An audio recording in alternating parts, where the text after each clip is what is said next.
Hola amigos de DW para América Latina y bienvenidos a este programa especial sobre Alexander von Humboldt. Podría sonar algo aburrido, pero tienen que saber que Humboldt sería algo como el primer mochilero que viajó a América Latina. Él era un científico, aristócrata alemán del siglo XVIII, que lo único que siempre quiso fue salir de Europa y buscar las lejanas tierras para explorarlas, es decir, ir en busca de aventuras. Finalmente, después de varios intentos, lo logró y gracias a la herencia que le dejaron sus padres, partió en barco desde España hacia América Latina en el año 1799, iniciando así un viaje legendario realmente que duraría 5 años y que hasta hoy ha dejado grandes huellas en Alemania y en América Latina. Celebrando los 250 años del natalicio de Humboldt, DW ha estado siguiendo sus pasos. Nos fuimos a América Latina y durante un año recorrimos el continente. Esto, lo que verán, es parte de ese resultado. La primera estación fue directamente a Ecuador, al Chimborazo. En aquel entonces se pensaba que era la cima más alta del mundo y si bien Humboldt no llegó hasta arriba, lo llenó de orgullo. Es un día soleado espectacular. Vamos con el famoso alpinista ecuatoriano Marco Cruz rumbo al Chimborazo, al cual él, con sus 73 años de edad, ya ha ascendido más de 1000 veces. Alexander von Humboldt no tuvo tanta suerte. Él ascendió a este volcán en junio de 1802. Humboldt escribe: "El día está oscuro y nublado. Solamente de rato en rato se vislumbra parte de la majestuosa cumbre del Chimborazo". En la ruta admiramos los paisajes infinitos que Alexander von Humboldt contempló hace más de 200 años. Al primer refugio, a 4.800 metros de altura, se llega casi sin problemas, aunque la altura sí se nota. Cada respiro y cada paso cuesta mucho más esfuerzo. Llaman la atención las decenas de lápidas que hay acá, muchas con nombres extranjeros. Marco Cruz nos cuenta que son de las personas que han desaparecido o perdido la vida en el Chimborazo. Llegamos al primer punto de reposo y nos preguntamos cómo habrá cambiado el Chimborazo en comparación al siglo XIX. En los últimos 50 años, el Chimborazo ha perdido el 50% de la superficie y el volumen del hielo debido al calentamiento global y a la caída de cenizas del volcán Tungurahua, un volcán activo que durante 18 años estuvo haciendo erupción y todas esas cenizas venían arrastradas por los vientos alisios a depositarse sobre los glaciares del Chimborazo y sobre la cumbre. Ahora el camino es mucho más empinado. La tormenta de nieve es cada vez más fuerte. Cada vez es más difícil filmar. A pesar de estar bien abrigada, el viento me adormece la cara, las manos y los pies. Empiezo a imaginar lo difícil que debe haber sido para Alexander von Humboldt. Humboldt hizo todo este camino con botas de montar. Nosotros tenemos botas especiales. Y aún así es muy difícil. Finalmente alcanzamos la meta, 5.600 metros de altura sobre el nivel del mar. Marco, ¿a qué altura estamos? ¿Dónde estamos? Estamos ahí al estado oeste, sobre las agujas de Chamonix, a unos 5.600 metros de altura, más o menos la misma altura que probablemente Humboldt subió en 1802. Él pensó que subió un poco más alto. De todas maneras fue una gran proeza para él estar cerca de la cumbre del Chimborazo, aunque todavía nos falten muchas horas. ¿Por qué no llegó a la cumbre? Yo creo primero por el tiempo, por la falta de tiempo, por la falta de equipo y las dificultades, la dificultad de la montaña. Al regresar, Marco Cruz promete enseñarme las ruinas incas que hace poco tiempo descubrió. Esta vez el ascenso no es tan empinado, pero sí rocoso. Además, poco a poco empieza a cerrarse aún más la neblina. Las ruinas están aún intactas. Se espera que un grupo de arqueólogos venga a investigar. Al regreso ya no sopla un viento fuerte. De hecho, no se escucha nada, pero tampoco se ve nada. Estamos en medio de muchas nubes. ¿Estamos perdidos? No. La situación aún no me preocupa. ¿La mía? No. Voy aquí. Cuando veo como Marco Cruz empieza a buscar nuestras huellas, me empiezo a poner nerviosa. Seguimos buscando las huellas durante casi una hora. Nos damos vueltas en círculos. Empieza a darme sed y no tenemos agua. ¿Qué pasa si no encontramos la salida de la montaña? El GPS no funciona acá, ni tampoco la conexión telefónica, ni la brújula. ¿Qué pasa si nos cae la noche? Finalmente las encontramos. Compruebo que sean mis huellas, que señalan en un solo sentido. Las seguimos durante un buen rato hasta que por fin vislumbramos algo al fondo. Marco, llegamos. Sí. Estamos acá con el auto. No lo puedo creer. Pues ahora se nos tapó la Totalmente. niebla. No se veía nada, ni el cielo ni la tierra. Pues gracias a Dios ya llegamos. Muy bien. No hay que Pero perderle el respeto a la montaña. ahí es una muestra de que, que siempre estar atentos, no hay que perder el respeto. Uno puede morirse a muy pocos pasos de aquí. Vamos.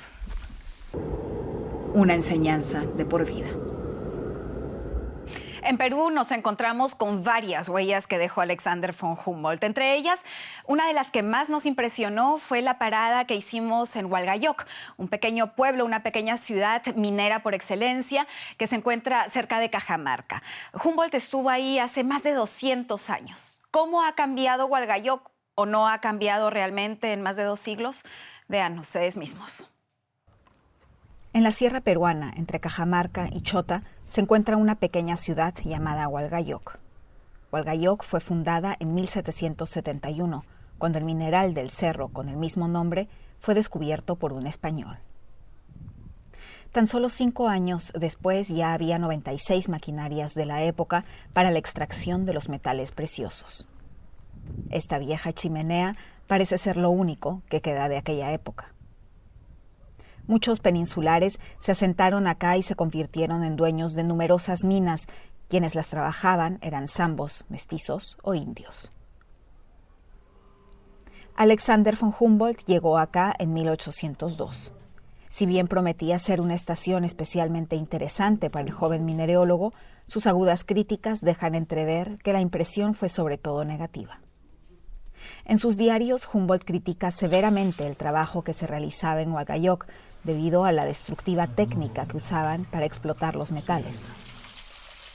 En su opinión, las minas se trabajaban a capricho del propietario y sin contar con la supervisión de un técnico entendido en la materia.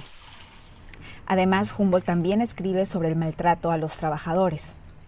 Los mineros acarreaban el mineral sobre la espalda por senderos estrechos y peligrosos, en canastas y sacos, en lugar de instalar vagonetas o rodillos para bajarlo. Hoy en día vemos que Hualgayoc continúa siendo una pequeña ciudad que existe únicamente gracias a la minería. Lastimosamente, cuando se va a la mina, acá Hualgayoc queda como un infierno. No hay nada, como un cementerio. Y por decir acá, toda la gente se ha dedicado a la minería. Ahora los dueños ya no son colonizadores, son grandes multinacionales de Sudáfrica o Canadá. Quienes trabajan en las minas ya no son esclavos, son en su mayoría los habitantes de Hualgayoc, pero las condiciones dejan mucho que desear. Un sueldo de nosotros de 1.200 tampoco no abastece para un hogar. Usted sería capaz de abastecer un hogar de 2, 3 hijos con 1.200, no. Imagínese una Navidad, nuestra empresa, ¿sabe cómo nos da una Navidad? Nos da un panetón, un tarrito de leche, una mermelada de esos de azul, 2 soles creo, y 1 kilo de azúcar, 1 kilo de arroz. Imagínese, ¿usted se sentiría bien mandarle a sus hijos esa canastita? Además del salario bajo, los habitantes de Hualgayoc tienen que evacuar sus casas una vez al día. Las voladuras, todo se siente. ¿Qué se siente? Así cuando se estremece, pues. O sea, tú dicen, hay voladura, les vamos a evacuar. Nos evacúan a unos cuantos metros y se siente lo que, o sea, lo ves, el impacto que está el roof, todo se estremece. Hasta acá hasta Hualgayoc se estremecen las casas. ¿Y las casas no salen dañadas de eso, de la voladura? Las casas, como arriba no, arriba todo es son container, no pasa nada. Pero acá sí, en Hualgayoc mayormente las casas están rajadas, partidas. ¿Y eso no lo paga la empresa ni nada? Sí, algunas casas lo están haciendo por ahí, la mina, ¿no? Por ahí, varias casas que lo están construyendo. No sé, todas salen a ver, pues las casas que están más dañadas, a eso las construyen. Y así van, y sí seguro van a seguir siendo. No solo las condiciones de trabajo, también los efectos en el medio ambiente y las consecuencias directas para quienes viven aquí son notorias. No lo que acá lo que uno se preocupa es la sangre de los niños y de uno mismo, ¿no? Lo que no sabemos. Agua hay, y el problema es que está contaminada. ¿Ya? Entonces, a este lado nadie puede tomar. Ahorita tienen que ir a este lado de acá, porque acá no está la mina, ¿no? Pero acá Hualgayoc ahorita agua potable no tiene, imagínense. Hualgayoc no ha cambiado realmente desde hace más de 200 años, cuando Humboldt hizo parada aquí. Solamente que ya no son los colonizadores quienes poseen las minas y no son esclavos quienes las trabajan. Pero los parámetros y las diferencias entre quienes pierden y quienes ganan permanecen. No solo desde que Humboldt pasó por acá, probablemente desde que esta ciudad fue fundada. México, uno de los países sobre los cuales Humboldt escribió una obra, el ensayo político de Nueva España. En esta no se refirió únicamente a los metales preciosos, a la flora y fauna que encontró en México y lo que en aquel entonces era Nueva España. También hizo agudas observaciones sobre las culturas prehispánicas y sobre la sociedad. Humboldt dejó todo un legado. Esto es lo que nos encontramos en esa, la antigua Nueva España. Un 17 de febrero de 1803, Alexander von Humboldt partió del puerto de Guayaquil rumbo al norte. Humboldt cruzó la línea ecuatorial 10 días después hasta llegar finalmente a Acapulco, el 22 de marzo de 1803. Una semana después, retomó su camino rumbo a la capital del Reino de Nueva España, la Ciudad de México. Al llegar a esta ciudad, Humboldt quedó fascinado por la arquitectura y la compara incluso con Milán, París y Berlín. En esta antigua casona estuvo hospedado durante 9 meses, haciendo desde acá varias excursiones hacia las minas de Morán, de Real del Monte y de Guanajuato. Hoy encontramos en esta antigua casona diversos comercios. Así, por ejemplo, una tienda de adornos hechos en China, una botonería y también una clásica taquería. A pocos kilómetros de la antigua casa de Alexander von Humboldt, en el sur de la ciudad, encontramos a uno de los expertos más reconocidos y un gran estudioso del científico alemán en América Latina, el doctor Jaime Labastida. Él es un científico moderno, es el más grande científico de la primera mitad del siglo XIX. Es el antecedente directo de Darwin, que lo lee y se inspira en él. No hay otro gran científico de su tamaño. El doctor Labastida ha traducido varias obras de Alexander von Humboldt, escritas originalmente en francés, creando así una importante biblioteca de Humboldt en español. Pero además ha dedicado gran parte de su vida a escribir sobre el científico alemán. Un hombre que al propio tiempo que se divertía, pero estaba interesado en todo. Y tenía un método riguroso. Esa es la diferencia. No solamente coleccionaba datos, no le interesaba tener un museo donde acumulara piedras. La diferencia entre lo que él investiga y lo que investigan las expediciones enviadas por la corona española es que éstas guardan para sí en los archivos lo investigado y no lo difunden. En cambio, Humboldt pone al servicio de la comunidad científica internacional todo lo que él ha hallado.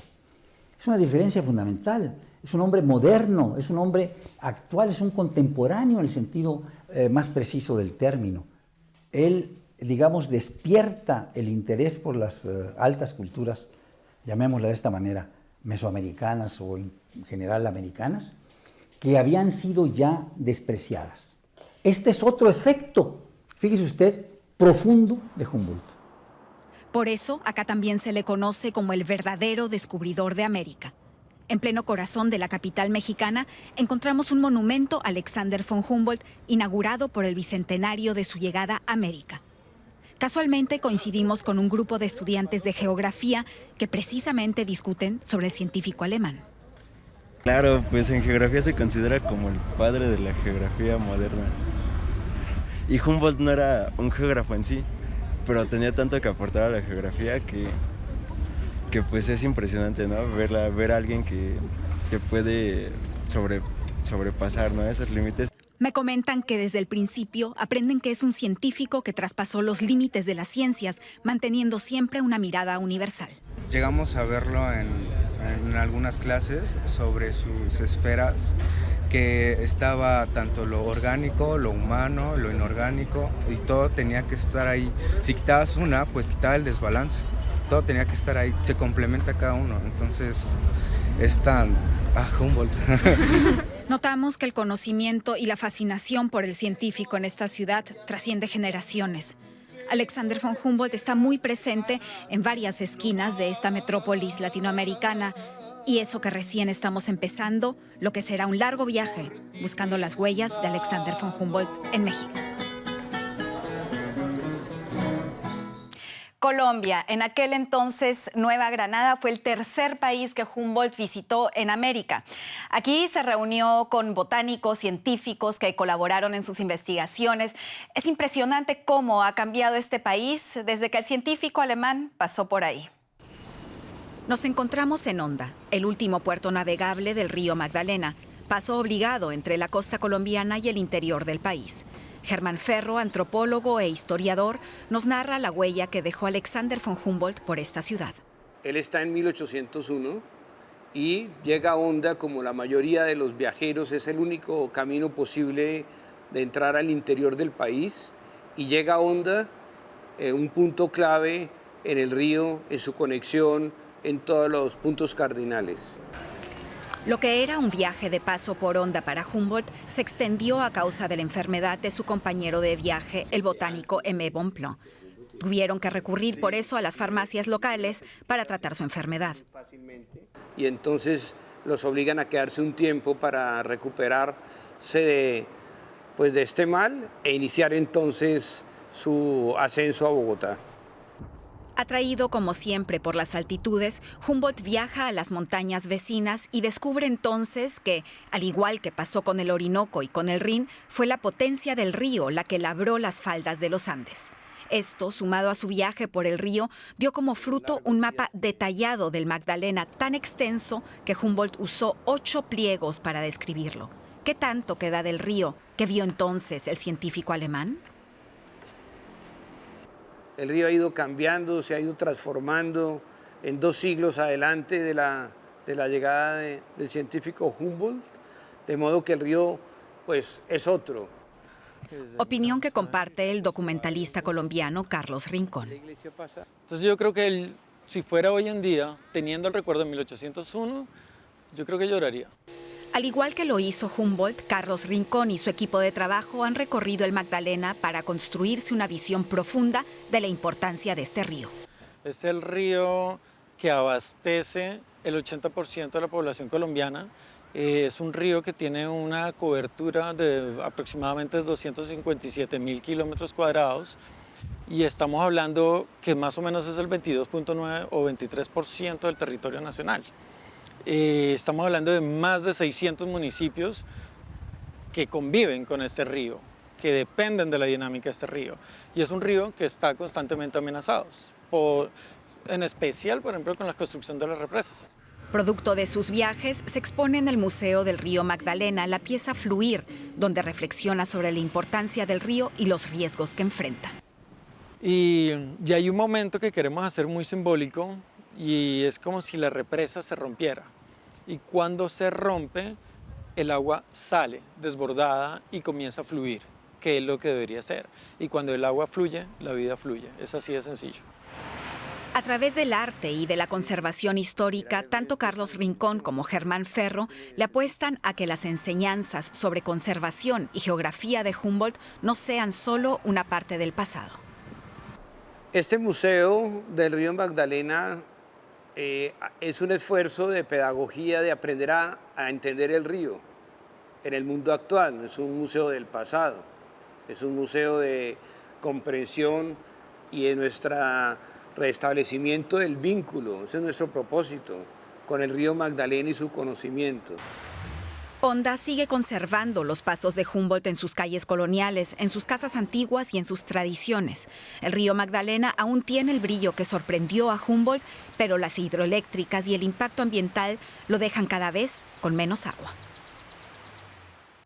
Cuba fue la última estación de Alexander von Humboldt en América hispanohablante. En esta isla estuvo 2 veces, cuando recién llegó a América y justo antes de retornar en el año 1804. También sobre este país escribió un ensayo político que se centra en un tema clave en aquel entonces, la esclavitud. Pero no trata únicamente temas sociales y políticos. Humboldt describió la geología, la geografía e incluso la arquitectura cubana. En sus relatos se deja notar lo impresionado que él realmente estaba por la belleza de la arquitectura en La Habana del siglo XIX. La Habana, la ciudad que Alexander von Humboldt describe en su ensayo político como el hermoso puerto fortificado por la naturaleza y aún más por el arte. En la capital cubana, varios lugares aún recuerdan al científico alemán que visitó 2 veces la isla, a finales del siglo XVIII y a principios del XIX.